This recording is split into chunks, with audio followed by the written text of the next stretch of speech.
Okey semua, kita dikejutkan dengan berita Queen Elizabeth II yang telah memerintah United Kingdom selama 70 tahun telah mangkat. Queen Elizabeth II sebenarnya telah menyaksikan berbelas-belas Perdana Menteri Great Britain berkhidmat dan menjadikan baginda sebagai tokoh yang benar-benar memahami senario politik negaranya sendiri.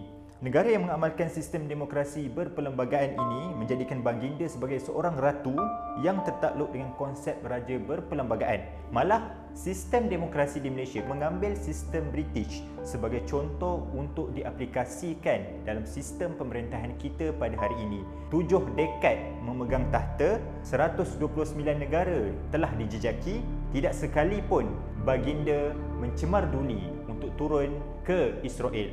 Yes, ini faktanya. Hubungan yang tegang sudah lama sebenarnya tercetus antara kedua-dua buah kerajaan ini dan ada beberapa teori yang menyokong fakta yang telah disebutkan sebentar tadi. Okay, yang pertama, kalau kita tengok Liga Bangsa-Bangsa ataupun League of Nations pada tahun 1922 telah memberi mandat kepada British untuk menubuhkan sebuah rumah khusus untuk orang Yahudi.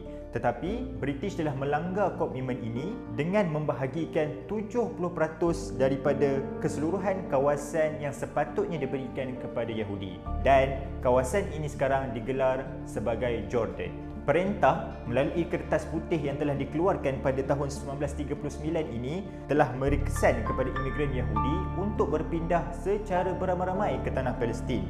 Namun begitu sebenarnya orang Yahudi ini dia terkenal dengan kedegilannya dan tetap berusaha untuk masuk ke tanah Palestin. Bagaimanapun orang Yahudi ini telah dihalang daripada memasuki negara tersebut. Malah ada yang ditangkap dan ditempatkan di dalam tahanan British.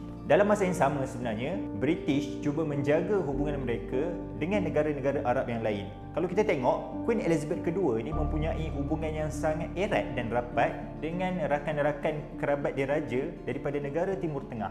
Daripada kertas putih itu sebenarnya, ia telah menyebabkan orang Yahudi di Palestin melancarkan mogok dan mendesak untuk British keluar daripada tanah Palestin. Pelbagai siri serangan yang telah dilakukan oleh orang Yahudi melalui gerakan-gerakan militan Zionis seperti Irgun, Haganah dan sehingga pada Mei 1948, kerajaan British memutuskan untuk keluar daripada bumi Palestin. Tidak dinafikan, tindakan pihak orang Yahudi ini menendang keluar kerajaan British daripada tanah Palestin telah mendatangkan luka kepada orang British. Disebabkan ini jugalah hubungan mereka renggang dan mereka tidak lagi percaya kepada apa yang telah disampaikan oleh orang Yahudi yang telah menubuhkan negara rasmi mereka pada tahun 1948. Okey, kalau kita tengok hujah ataupun fakta yang kedua yang menyokong mungkin baginda melihat Israel melalui lensa kolonialisme. Empayar British sebenarnya kalau kita tengok dia telah berkuasa selama berabad-abad, menjajah tanah lain dan berjaya menguasai satu tempat ataupun menguasai satu wilayah ke satu wilayah yang lain. Ramai rakyat Britain sebenarnya yang menyokong perjuangan pembebasan Palestin menentang imperialisme Israel. Mungkinkah ini secara tidak sedar sebenarnya merupakan hasil daripada sejarah kolonial Britain? Kalau kita tengok, ada salah seorang penganalisis politik yang bernama Robin Shepherd. Robin Shepherd ni telah menulis dalam satu akhbar yang dinamakan Washington Post. Robin Shepherd telah menulis Eropah diselubungi rasa bersalah pada zaman penjajahan, dan saya sering mendapati bahawa tuntutan Israel ke atas sebidang tanah di Timur Tengah menghidupkan semula kenangan yang menimbulkan rasa bersalah dalam kalangan rakyat Inggeris dan juga bangsa lain. Terutama sekali orang kulit putih Eropah mengukir dunia ketiga dengan menundukkan mereka yang kekurangan pada abad ke-19. Dan Shepherd ni dia ada tambah lagi, iaitu boleh menjadi punca yang menaikkan sentimen anti-Israel. Walau apa pun sebenarnya alasan, sebab dan akibat mengapa British kadang-kala dilihat adalah sentimen anti-Israel, sukar untuk kita nafikan bahawa beberapa rekod anti-Israel yang paling teruk pada hari ini seperti delegitimasi, demonisasi dan tindakan dua darjat datangnya daripada United Kingdom. Itu juga sebenarnya boleh lihat dalam beberapa wawancara yang telah dilakukan oleh Tom Paulin. Apa yang telah Tom Paulin isytiharkan dalam siaran BBC ini, saya tidak pernah percaya bahawa Israel mempunyai hak untuk wujud sama sekali. Tetapi waktu ini BBC menganggap apa yang telah diperkatakan oleh Tom Paulin adalah sebuah jenaka untuk menghiburkan rakyat yang sedang menonton siaran BBC.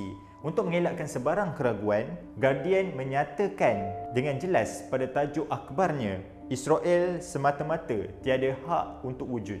Segala yang telah berlaku pada tahun-tahun sebelumnya telah membawa kita pada hari ini. Okey, sudah tentu terdapat banyak perkara sebenarnya yang dianggap positif oleh Barat berkenaan hubungan British-Israel, dan tiada siapa yang melabelkan keluarga diraja Great Britain sebagai anti-Yahudi.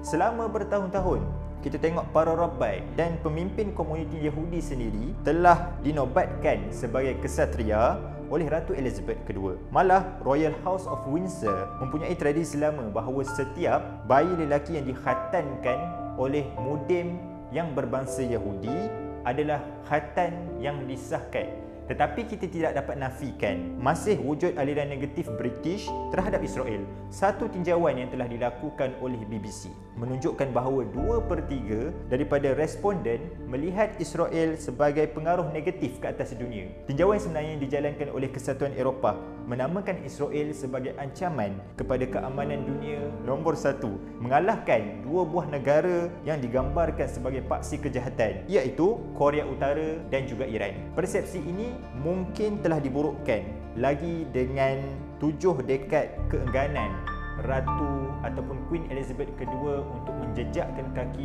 ke Israel. Jadi kita harapkan British terus konsisten untuk terus menekan Israel, untuk terus menyokong isu-isu yang berkaitan dengan Palestin, dan kita harapkan pada suatu masa nanti Palestin akan bebas daripada cengkaman Zionis Israel.